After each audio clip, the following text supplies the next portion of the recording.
Bristol provides quality education with affordable price. নমস্কার, crystal একাডেমির physics সিরিজে আপনাদের সবাইকে স্বাগত। আজ আমরা ক্লাস 11-এর একটা টপিক নিয়ে ডিসকাস করতে যাচ্ছি। টপিকটা হলো হর্স অ্যান্ড কার্ট প্রবলেম। আচ্ছা, এই টপিকটা যে কোনো ধরনের পুশ পুল সিস্টেমের জন্যই সমানভাবে অ্যাপ্লিকেবল। এই প্রবলেমটা প্রপারলি সলভ যদি করতে হয় তাহলে আমরা প্রথমবারে তাদেরকে ইন্ডিভিজুয়ালি কনসিডার করব। হর্সকে আলাদাভাবে কনসিডার করব, কার্টকে আলাদাভাবে কনসিডার করব। আমরা সাপোজ করছি যে হর্স এখন দাঁড়িয়ে আছে, তাহলে যেহেতু হর্স দাঁড়িয়ে আছে তাহলে হর্সের ওয়েট সোজা ডাউনওয়ার্ড ফাংশন করবে। তাহলে লেট সাপোজ আমি ধরে নিলাম যে হর্সের মাসটা হচ্ছে m, আর যে জায়গাতে আমি এক্সপেরিমেন্টটা করছি সেই জায়গার অ্যাসিলারেশন ডিউ টু গ্র্যাভিটি g। তাহলে হর্সের ওয়েটটা সোজা ডাউনওয়ার্ড ফাংশন করছে। তাহলে যে সারফেসের উপর হর্স দাঁড়িয়ে আছে সেই সারফেসটা হর্সের উপর একটা আপওয়ার্ড ফোর্স অ্যাপ্লাই করবে, যেটাকে আমরা নর্মাল রিঅ্যাকশন বা রিঅ্যাকশন বলতে পারি। তাহলে হর্সের উপর এখন নেট ফোর্স কত হচ্ছে? নেট ফোর্স হচ্ছে 0। তাহলে হর্স কোনো দিকে মুভ করবে না। এখন হর্সকে যদি সামনের দিকে যেতে হয় তাহলে অবভিয়াসলি পেছনের পা দিয়ে মাটির উপর একটা টেনজেন্সিয়াল ফোর্স ওকে অ্যাপ্লাই করতে হবে।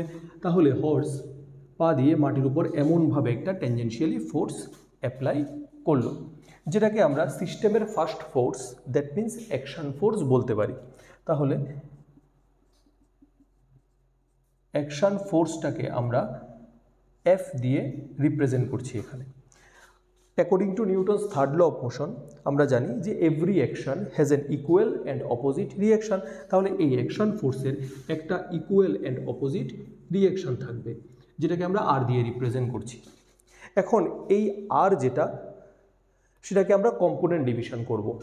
তাহলে আর যেহেতু একটা ফোর্স, আর ফোর্স যেহেতু ভেক্টরকে কম্পোনেন্ট ডিভিশন করলে আমরা দুটো কম্পোনেন্ট পাই। একটা হচ্ছে হরাইজন্টাল কম্পোনেন্ট আর একটা হচ্ছে ভার্টিক্যাল কম্পোনেন্ট। লেট সাপোজ আমরা এখানে অ্যাঙ্গেলটাকে কনসিডার করলাম থিটা।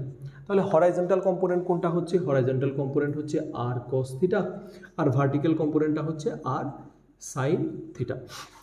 এটাকে শুধু এইচ দিয়েও রিপ্রেজেন্ট করা যায় আর এটাকে ভি দিয়েও রিপ্রেজেন্ট করা যায়। আর হর্সটা একটা স্ট্রিং দিয়ে কার্টের সাথে কানেক্টেড, ঠিক আছে। এখন হর্সটা যখনই সামনের দিকে যেতে চেষ্টা করবে তখন এই কন্ট্যাক্ট পয়েন্ট থেকে আউটওয়ার্ড ডিরেকশনে একটা টেনশন কাজ করবে।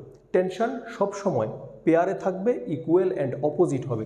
তাহলে এই টেনশনের ঠিক ইকুয়াল অ্যান্ড অপোজিট একটা টেনশন টি এখানে কাজ করবে।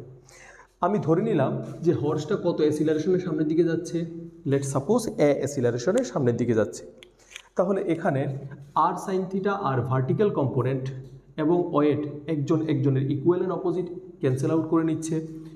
এফ এবং আর একজনকে ক্যান্সেল আউট করে নিচ্ছে। তাহলে সিস্টেমে শুধু দুটোই ফোর্স আছে হর্সের জন্য, একটা হচ্ছে আর কস থিটা আর একটা হচ্ছে টেনশন। এখন হর্স যেহেতু সামনের দিকে যাচ্ছে তাহলে আর কস থিটা এবং টেনশনের মধ্যে আমি আর কস থিটাকে বড় ফোর্স হিসাবে কনসিডার করতে পারি। তাহলে যদি আমি হর্সের ইকুয়েশন বানাই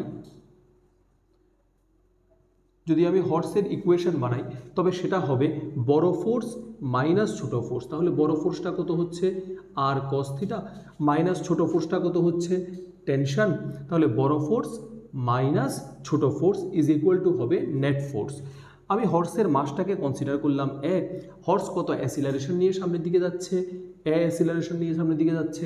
তাহলে হর্স নেট ফোর্স বের করার ফর্মুলা হচ্ছে mass into acceleration, that means M A. এটাকে আমি ইকুয়েশন নাম্বার 1 দিলাম। হর্সের মোশনটা আমাদের এখানেই শেষ। এবার কার্টের ব্যাপারটা দেখা যাক। তাহলে যখন হর্স সামনের দিকে যাবে তখন অবভিয়াসলি যে স্ট্রিংটা আছে সেখানে একটা টেনশন পড়বে। সেই টেনশনে কার্টটা কোন দিকে রওনা হবে? সামনের দিকে রওনা হবে।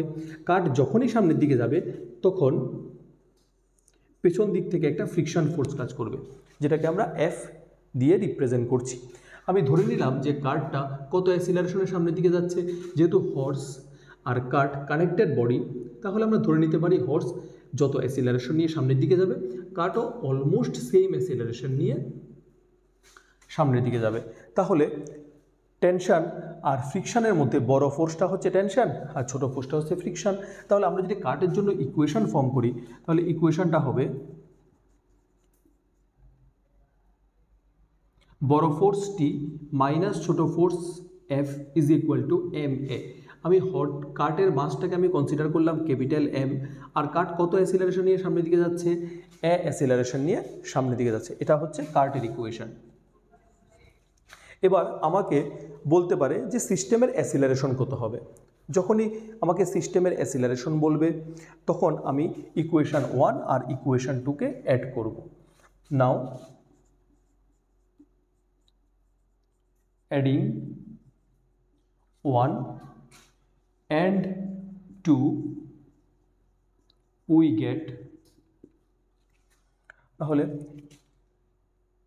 r cos theta minus t plus t minus f is equal to ma plus capital M। তাহলে এখানে টি ক্যান্সেল হয়ে যাবে, তাহলে আমার থাকছে কত, r cos theta minus F is equal to, এটা যদি কমন নেই তাহলে small M plus capital M আমার থাকছে। দেয়ারফোর আমাকে যদি অ্যাসিলারেশনটা বের করতে হয় তাহলে এই টার্মটাকে সাইড চেঞ্জ করতে হবে। টার্মটা এখানে প্রোডাক্ট হিসাবে আছে, তাহলে সাইড চেঞ্জ করলে হয়ে যাবে divide. Therefore A is equal to আমার হচ্ছে আর cos theta minus F by small M plus capital M. তাহলে এই ফর্মুলা ইউজ করে আমরা হর্স কাট সিস্টেমের অ্যাসিলারেশন বের করতে পারবো।